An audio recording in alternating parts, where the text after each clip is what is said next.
Hello Sadikan ajibi ami naruki na apni khan osor direction laga video ahegena ase Mr. Hendok laga finally ami khan sob ruki thaka nishina Mr. Hendok laga gana ahi jeshi so apni khan bi sai gena bishi enjoy thagi hoina ami hope kuri ase aru bi naruki gena ami khan enjoy kuro taila gana ke sai gena aru bi kwa nishina ami request kora to ami laga side ba request kora te sob manu ba tai ke kushi pai tai ke sob manu ba tai laga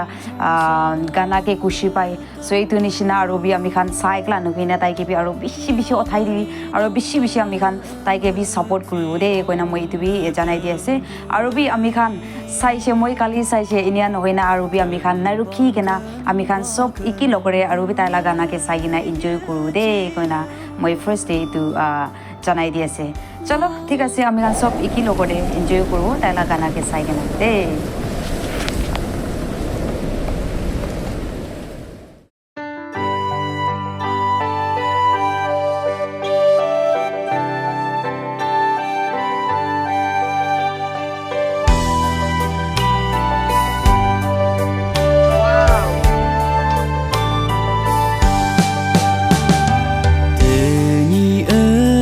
đầy mong sáng nơ tâm bu ya mấy nắng ấm ức vì ông nơ tâm bu ấy cần bằng cần ba cần bu nơi nhớ chỉ yêu nắng từ cần bu ở tuổi sâu用脚。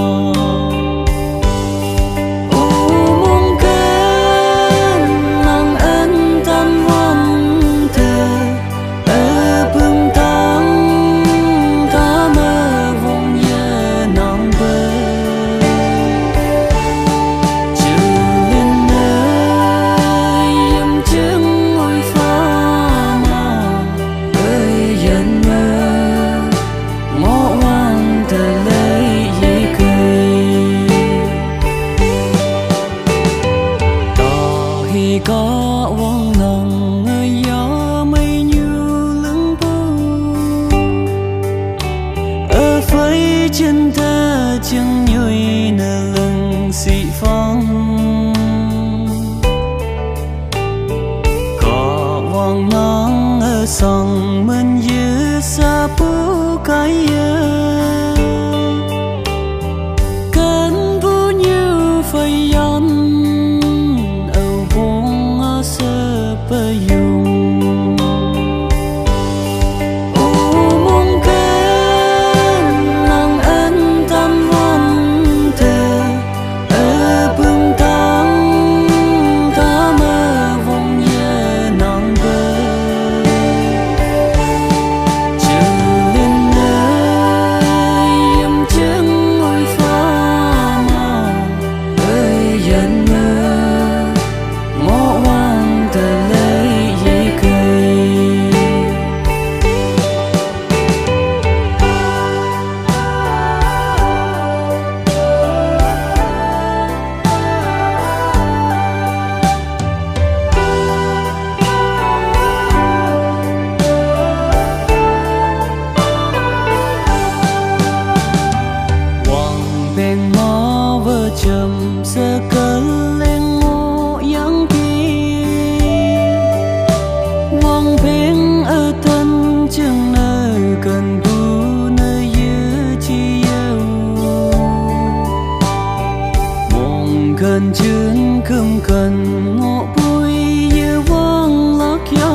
yan hu yêu ye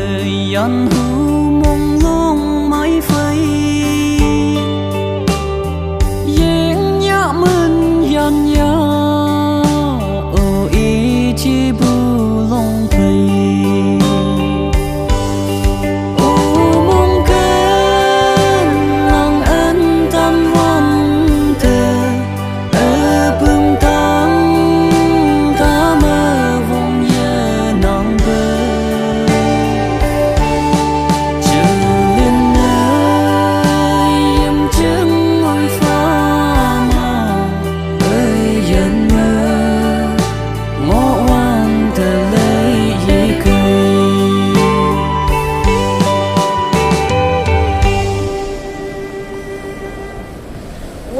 Wow, kiman biphala setai lagana.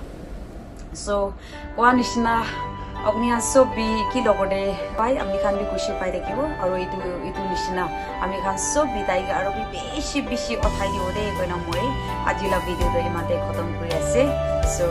bye next video ke log koru ami.